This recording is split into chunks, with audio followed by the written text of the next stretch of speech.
बिस्मिल्लाहिर्रहमानिर्रहीम। अस्सलामुअलैकुम। मकतब टीवी के देखने और सुनने वालों को दिल की था गहराइयों से खुश आमदीद कहते हैं। दोस्तों, सरे इमाम हुसैन अलैहिस्सलाम और करबला के शहदा के सर मुबारक के मदफन के बारे शिया और सुन्नी कुतब में बहुत इख्तलाफ पाया जाता है और जो अकवाल इस बारे में नकल हुए हैं उनके हवाले से तहकीक की ज़रूरत है। लेकिन सबसे मशहूर कौल जो शिया में सब ने कबूल किया है ये है कि इमाम हुसैन अलैहिस्सलाम का सर मुबारक कुछ मुद्दत के बाद आपके बदन मुबारक के साथ मुल्हक हो गया और करबला में लाकर दफन किया गया है। आज की वीडियो में हम मजीद मालूमात के लिए आपको चंद अकवाल के बारे में बताने के साथ आपको इमाम हुसैन अलैहिस्सलाम की कब्र मुबारक के अंदरूनी मनाजर भी दिखाएंगे। ये मनाजर देखने के लिए आप अलैहिस्सलाम के मकबरा के बारे में मशहूर अकवाल जानने के लिए वीडियो को आखिर तक जरूर देखिएगा। इस हवाले से हम आपको मुकम्मल तफसील बताएंगे। लेकिन दोस्तों, इससे पहले कि आपको इस बारे में तफसीलात बताएं, आपसे गुजारिश है कि अपने चैनल मकतब टीवी को सब्सक्राइब कर लें और घंटी का बटन भी दबा दें ताकि आने वाली वीडियोस भी आपको नोटिफिकेशन के जरिए मिलती रहें। जज़ाकल्लाह। दोस्तों, बढ़ते हैं आज के मौजू की जानिब। याद रहे कि करबला के मुक़द्दस और तारीखी मुकामात की ज़ियारत के लिए आने वालों की सबसे पहली नज़र जिस चीज़ पर पड़ती है वो हज़रत इमाम हुसैन अलैहिस्सलाम और हज़रत अब्बास अलैहिस्सलाम के रोज़ों के सुनहरी मीनार और गुंबद हैं। बस सैयदुल शुहदा हज़रत इमाम हुसैन अलैहिस्सलाम और उनके अलमदार भाई हज़रत अब्बास अलैहिस्सलाम का रोज़ा उस शहर के लिए पेशानी पे नस्ब नगीने की हैसियत रखता है। इमाम हुसैन अलैहिस्सलाम का मकबरा तागूत की तमाम तर बंदिशों के बावजूद हक के आसमानी पैगाम की हमेशा बका की अलामत और यादगार है। इमाम हुसैन अलैहिस्सलाम ने अपनी शहादत के जरिए इस्लाम को शैतानी ताकतों के चुंगल से निजात अता करके उसे रहती दुनिया तक अब्दी हयात बख्शी और इसी वजह से कहा जाता है, यानी इस्लाम का वजूद हजरत मोहम्मद सल्लल्लाहु अलैहि वसल्लम और इस्लाम की बका हजरत इमाम हुसैन अलैहिस्सलाम के मरहूने मिन्नत है। जब ज़ायर इन मुक़द्दस मराकत के सामने खड़ा होता है तो उसे करबला में रुनमा होने वाला अलमनाक हादसा और हौलनाक मुसीबत याद आ जाती है और उसकी आंखों से आंसू जारी हो जाते हैं। अक्सर सालेहीन की ये सीरत रही है कि जब भी वो करबला में ज़ियारत के लिए आते हैं तो सबसे पहले कमरे बनी हाशिम फ़ख्र अदनान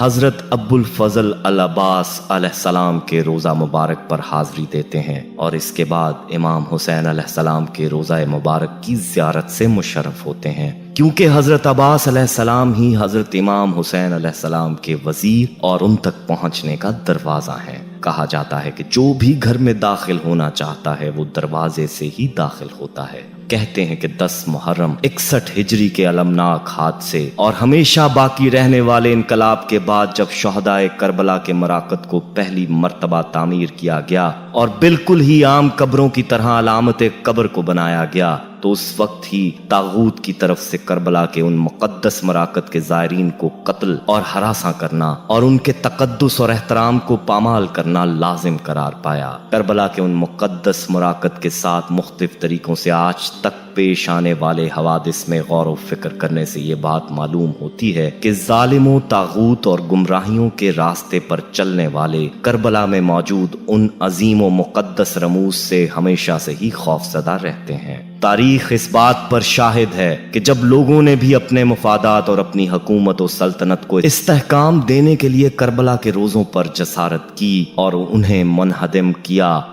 वो ये समझ बैठे कि इस कबीह तरीन फेल के जरिए अल्लाह की हिदायत का ये नूर बुझ गया और उन जालिम हुक्मरानों के नसीब में फकत लानत और घाटा ही आया। जबकि करबला के उन रोज़ों के तक़द्दुस व एहतराम में इजाफा हुआ और वाक़या करबला ने बुलंदी हासिल की। और इसी बात की तायद जनाब ज़ैनब सलामुल्लाह अलैह का ये फरमान भी करता है कि जो उन्होंने हज़रत इमाम सजाद अलैहिस्सलाम से इरशाद फरमाया। जनाब ज़ैनब सलामुल्लाह अलैह फरमाती हैं, अल्लाह ताला ने उस उम्मत के कुछ लोगों से ये वादा ले रखा है कि जिन लोगों को इस उम्मत के फराउन नहीं जानते लेकिन वो लोग आसमान वालों में मारूफ व मशहूर हैं, बस वो लोग इन बिखरे हुए आज़ा और जख्मों से चूर जिस्मों को इकट्ठा करके दफन करेंगे اور وہ اس میدان کربلا کے ذریعے تمہارے بابا کی قبر پہ ایسی نشانی نصب کریں گے کہ زمانے کے گزرنے سے نہ تو اس کا اثر چھپے گا اور نہ ہی اس کی صورت مٹے گی، اور کافروں کے سربراہ اور گمراہی کے پیروکار ان قبروں کو جتنا بھی مٹانے اور چھپانے کی کوشش کریں گے اتنا ہی ان کا اثر زیادہ اور واضح ہوگا اور ان کا اصل واقعہ بلندی اختیار کرے گا۔ با حوالہ کتاب کامل الزیارات۔ دوستو، ہم آپ کو حضرت حسین علیہ السلام کی شہادت کے بعد رونما ہونے والی کرامات کے بارے میں بھی بتائیں گے، لیکن اس سے پہلے کہ آپ کو وہ ویڈیو کلپ دکھاتے ہیں جس میں امام حسین علیہ السلام کی قبر کے اندرونی مناظر دکھائے گئے ہیں، یہ ویڈیو کلپ ملاحظہ فرمائیں۔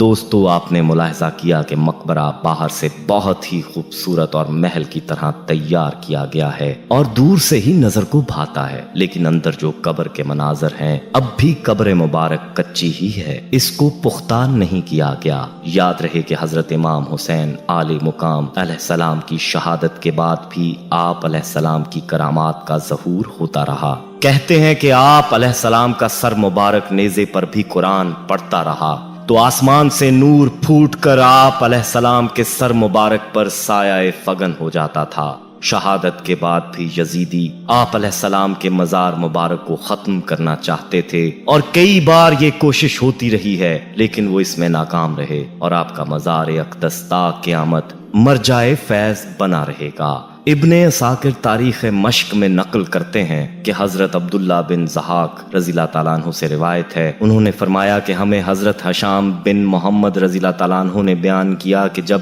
امام حسین علیہ السلام کی قبر مبارک پر پانی بہایا گیا تو 40 دن کے بعد سوکھ گیا اور قبر پاک کا نشان مٹ گیا۔ قبیلہ بنو اسد کا ایک دیہاتی وہاں آیا اور ایک ایک مٹھی اٹھا کر سونگنے لگا، آخرکار قبر مبارک کے پاس گر پڑا اور رونے لگا۔ اس نے کہا، میرے ماں باپ قربان، آپ علیہ السلام کیا ہی پاکیزہ و معطر ہیں اور آپ علیہ السلام کے روزہ کی مٹی کیا ہی خوشبودار ہے۔ پھر رو کر یہ عربی شعر کہا جس کا ترجمہ ہے، لوگوں نے دشمنوں سے آپ کا مزار چھپانا چاہا تو مزار اقدس کی مٹی کی خوشبو نے خود مزار مبارک کا پتہ بتایا۔ یہی وجہ ہے کہ زائرین عقیدت مندان آل رسول صلی اللہ علیہ وآلہ وسلم جب آپ علیہ السلام کے روزہ اطہر پر جاتے ہیں تو انہیں اس مٹی سے آپ کی خوشبو آتی ہے اور وہ خاک کربلا تبرکن اٹھا لاتے ہیں۔ یہاں آپ کو بتاتے چلیں کہ آپ علیہ السلام کے مقبرہ کے بارے میں اختلافات بھی بہت ہیں اور اقوال بھی بہت ہیں، لیکن زیادہ راجع اقوال کے مطابق آپ کا مقبرہ کربلا ہی میں ثابت ہے۔ جہاں تک سر مبارک کی بات ہے تو اس بارے میں بھی بہت سے اقوال ہیں، لیکن اکثر اس بات کے قائل ہیں کہ سر مبارک کو 3 دن دروازہ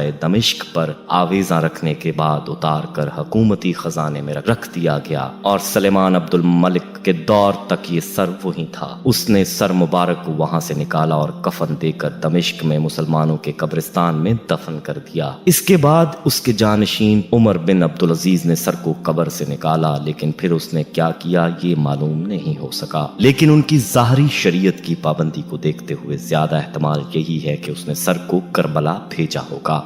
دوستو، ویڈیو پسند آئی ہو تو اسے لائک کریں، کامنٹ میں اپنی رائے دیں، فیس بک، واٹس ایپ اور دیگر سوشل میڈیا ایپس پر اس ویڈیو کو صدقہ جاریہ کی نیت سے شیئر کریں۔ احباب، ہمارے ہاں خصوصی دعا کا اہتمام بھی کیا جاتا ہے، اس دعا میں شامل ہونے کے لیے اپنا نام کامنٹ سیکشن میں ضرور لکھیں، ہمیں آپ کے کامنٹ کا انتظار رہے گا۔ اللہ حافظ۔